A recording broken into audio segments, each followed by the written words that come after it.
जय Jivdani. Beauty with astrology की founder मैं कामिनी खन्ना आप सभी समझदार श्रोताओं के साथ एक चर्चा जो हम पहले भी कर चुके हैं उसी की बात कर रही हूँ। गुरु वक्री हो गए हैं आज।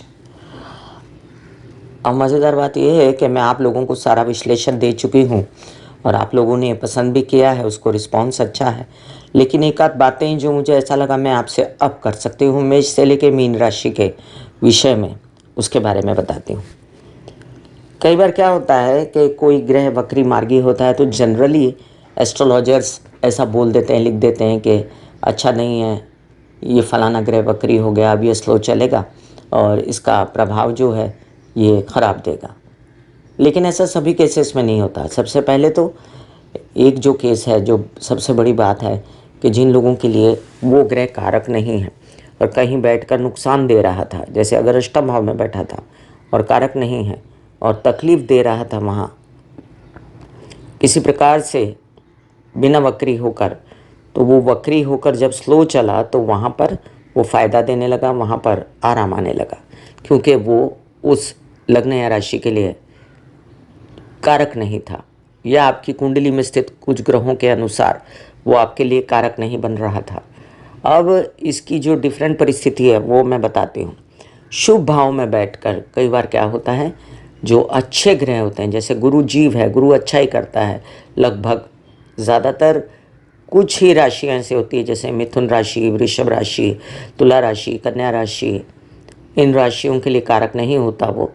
और कई बार ऐसे होता है कि फिर भी कारक ना होते हुए भी उसके शुभ प्रभाव इन राशियों पर आते हैं, लेकिन अगर बैठा गलत हो आपकी कुंडली में, हॉरोस्कोप पर डिपेंड करता है, तो ऐसे में गुरु वक्री हो जाना उनके लिए ठीक रहता है।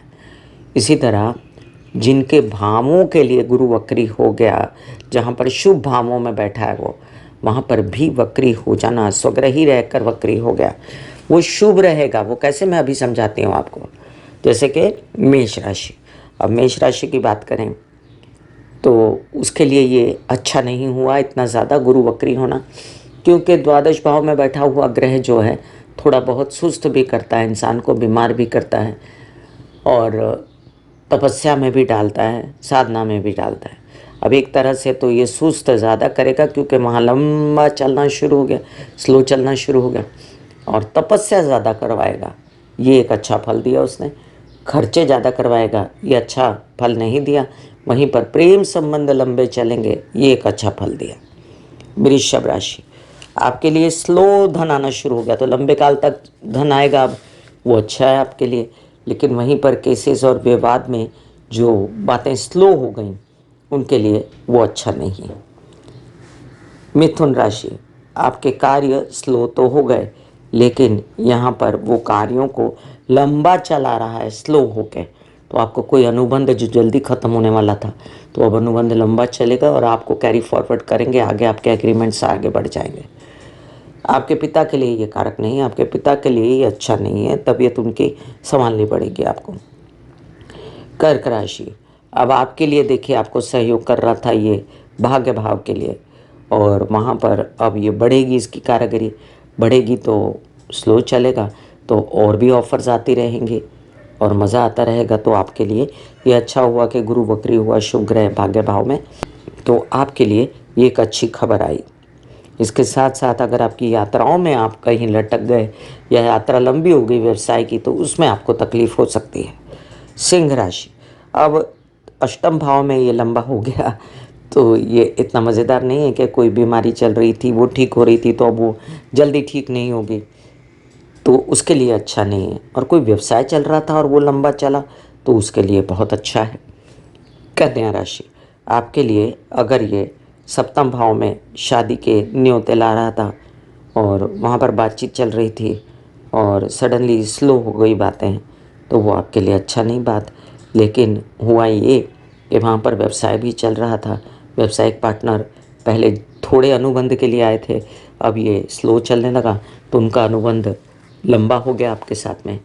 अगर कोई विवाहित जीवन में कलह क्लेश था, तो वो गुरु की शुभ बैठने से वो टूटने के बजाय अब संबंध लंबा होने के चांसेस हो गए। तुला राशि, आपके लिए अब देखिए कि लोन्स लंबे समय तक नहीं उपलब्ध होंगे, ये दुख की बात है। लेकिन इसके साथ साथ आपके जो मामा पक्ष हैं वो आपके साथ लंबा चलेंगे, आपको सपोर्ट करेंगे। आपके जो किसी प्रकार से जो लेन देन है बैंकिंग रिलेटेड, वो आपको फ़ायदा देंगे। वृश्चिक राशि, मानसिक बल आपका बढ़ गया गुरु के वक्री होने से। अब आप अपने इरादों को और मजबूत करके ध्यान से धीमे धीमे पकाते हुए आगे लेके चलेंगे। स्ट्रांग हो गई विल आपकी, वहीं पर आपकी अध्ययन पढ़ाई लटक गई, ये अच्छा नहीं हुआ। धनु राशि, आपके लिए आपकी माता का लंबा समय तक आपका साथ रहे, ये बहुत खुशी की बात होती है और ये अच्छा हुआ। वहीं पर माता की तबीयत अगर थोड़ी सुस्त हुई तो ये आपके लिए अच्छा नहीं हुआ, लेकिन उनका साथ और उनका सपोर्ट, उसकी वजह से आपको फ़ायदा हो जाएगा, ये बहुत अच्छा होगा आपके लिए। और आपके घर परिवार में रहने वाले हेल्पर्स आपके साथ लंबे चलेंगे। मकर राशि, आपके लिए अगर यात्रा पर निकले आप तो यात्राओं में लंबाई बढ़ गई, तो ये तो अच्छा नहीं हुआ। लेकिन अगर आपके व्यवसाय में की लंबाई बढ़ गई तो ये आपके लिए बहुत अच्छा हुआ।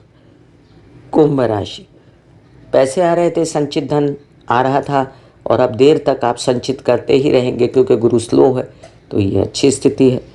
और धन आ रहा था लेकिन अब धीमे धीमे आने लगा, तो ये अच्छी स्थिति नहीं है। मीन राशि, आपके लग्न में गुरु है, कॉन्फिडेंस में वृद्धि थी बहुत ज़्यादा, अब थोड़ा कम होने लगा क्योंकि स्लो होने लगे कार्य, तो आप सोचने लगे कि ये क्या हो रहा है। लेकिन यहाँ पर आप अपने आप को स्ट्रॉन्ग बनाने लगे क्योंकि यहाँ पर गुरु का साथ, आपका साथ लंबा चल रहा है अब। और आप सोचने समझने में ज़्यादा वक्त अगर आपको लग भी रहा है तो आप ये सोच रहे हैं कि कैसे स्थिति को अच्छे से निपटाया जाए। तो मैं कामिनी खन्ना दोनों पहलू बता रही हूँ आपको। गुरु शुभ ग्रह हैं, जीव हैं। गुरु कहीं जाते हैं तो उसे कहते हैं कि उस स्थान को दबा देते हैं, लेकिन मुझे ऐसा कोई अनुभव नहीं है आज तक। और मुझे ऐसा लगता है गुरु जहाँ भी बैठते हैं शुभ ही करते हैं, इनकी दृष्टियाँ जहाँ पड़ती हैं वहाँ शुभ ही करते हैं। God bless you all, take care and good bye.